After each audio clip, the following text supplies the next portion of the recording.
Então a gente vai falar hoje sobre a primeira lei de Mendel e como Mendel chegou, né, às conclusões dele. Então a primeira lei de Mendel é conhecida também como monohibridismo.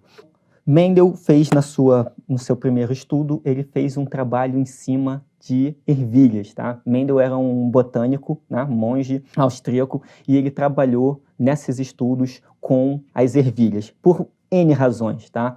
Tirando a própria questão dele estar, né, com uma área de cultivo muito favorável dentro do lugar que ele morava, né, no mosteiro dele, tem outras questões que levaram à escolha dessas ervilhas como modelo de estudo, e é isso que a gente vai ver agora. Vocês podem acompanhar aqui comigo, a gente tem aí a facilidade de cultivo que essas ervilhas tinham, né? Mendel tinha o domínio desse cultivo, isso facilitava bastante. A própria dinâmica como essas ervilhas se reproduzem ajudou bastante no estudo dele.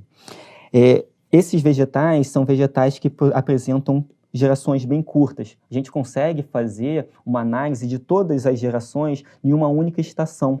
Então, ele não precisava esperar muito tempo para poder analisar diferentes gerações desse tipo de vegetal, tá? Seria um pouco diferente se ele tivesse escolhido algum outro tipo de organismo. Um dos pontos muito importantes também é a questão dos caracteres bem definidos. Tá? Ele não utilizou nenhum tipo de característica que deixasse dúvida na hora de interpretar como era aquela planta.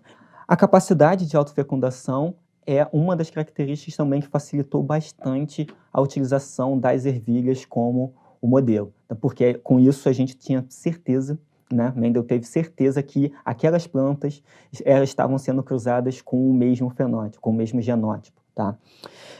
Número elevado de descendentes é uma característica que faz muita diferença nos estudos de genética, porque você consegue ter certeza, né, estatisticamente falando, de que aquele resultado representa alguma coisa confiável, né? Eu não consigo ter certeza se determinada característica vai aparecer numa geração se eu estiver considerando um descendente ou dois descendentes. Eu preciso considerar um número elevado de descendentes, e a gente falando das ervilhas, cada vagem tem várias sementes e cada semente vai gerar uma nova planta, e aí é um novo indivíduo. Então isso facilitou bastante esse tipo de estudo.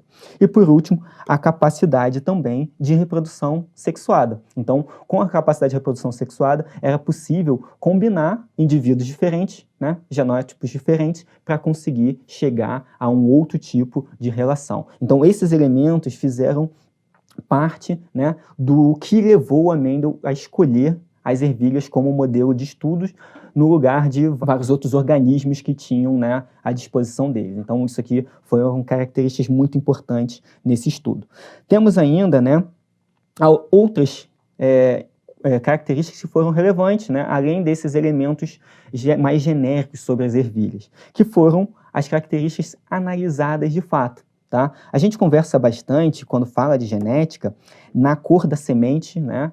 Amarelo ou verde, provavelmente é a característica, né? São as características que vocês mais lembram, e a questão da textura dessa semente ser lisa ou rugosa. Mas não foram só esses dois elementos que foram analisados por Mendel. Nós temos 7 elementos aqui que vocês podem acompanhar comigo: o formato da semente, a cor dos cotilédones, a cor dos tegumentos, formato da vagem, cor da vagem, posição que as flores se apresentavam e a própria altura da planta.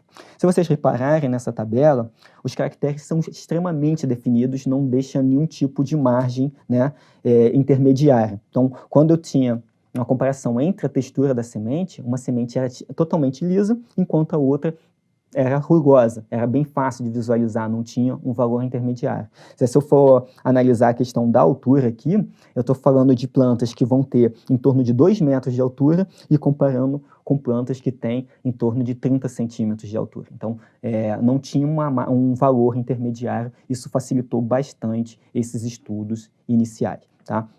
E na primeira lei de Mendel, Mendel analisou cada uma dessas características isoladamente. Ele não fez comparações entre as diferentes características, ele fez várias análises, considerando cada vez uma característica, né, no seu estudo. Então, fazia os cruzamentos, anotava as características, de cor, as características de textura, e ia fazendo suas anotações. Então, sempre uma característica de cada vez. Mendel, ele fez, né, algumas projeções que levaram a conhecimentos que nós tratamos hoje de uma maneira muito mais natural, muito mais usual, né? Os conceitos de genótipo, fenótipo, dominante, recessivo, essas coisas agora são muito naturais, mas ele conversou sobre isso com outros argumentos, ele usava outras palavras, ele não usava gen, por exemplo, né? Ele usava fator. Esses termos foram criados bem depois, a partir dos estudos que Mendel postulou, tá? Então, analisando aqui, a gente consegue ver, né, alguns elementos. Quando eu estou falando que que vou analisar uma única característica, eu tenho que considerar que a gente está falando de organismos que são diploides, então eles carregam 2 cópias de cada gen, tá? Sempre vão carregar 2 cópias. E esse é um elemento extremamente importante. E vocês podem acompanhar comigo. O genótipo ele vai ser sempre formado aí por 2 letras, tá? Que podem ser letras maiúsculas ou letras minúsculas, ou essas letras podem se combinar, tá? Estamos usando o modelo de Mendel com a cor das ervilhas, tá? Então, eu tenho aqui 3 possibilidades de combinação de letras quando eu estou analisando o genótipo de uma ervilha, considerando a cor. Eu estou representando aqui com a letra V, porque é o que Mendel utilizava. Ele adotou a utilização da primeira letra do caractere recessivo. Então, o V está associado aqui ao verde, que é a característica recessiva. Então, nossos indivíduos eles poderiam carregar 2 vezes o alelo dominante, poderiam carregar um alelo dominante e um alelo recessivo, ou carregar os 2 alelos recessivos, gerando essas 3 possibilidades de genótipo, tá? Um outro detalhe importante é a relação que a gente vai fazer entre esse genótipo e o fenótipo, tá? Quando eu faço uma comparação aqui, eu vejo que a característica que aparece mais, né, que no caso aqui é a cor amarela, ela está associada aí ao fenótipo que nós consideramos dominante, tem a ver com a forma como esse gen vai expressar, como essa característica vai aparecer. E temos aqui somente um fenótipo, né, uma partezinha, que vai estar associado aí ao fenótipo recessivo, ok? Um outro detalhe importante que nós temos que levar em consideração aqui é como esses gametas são formados, né?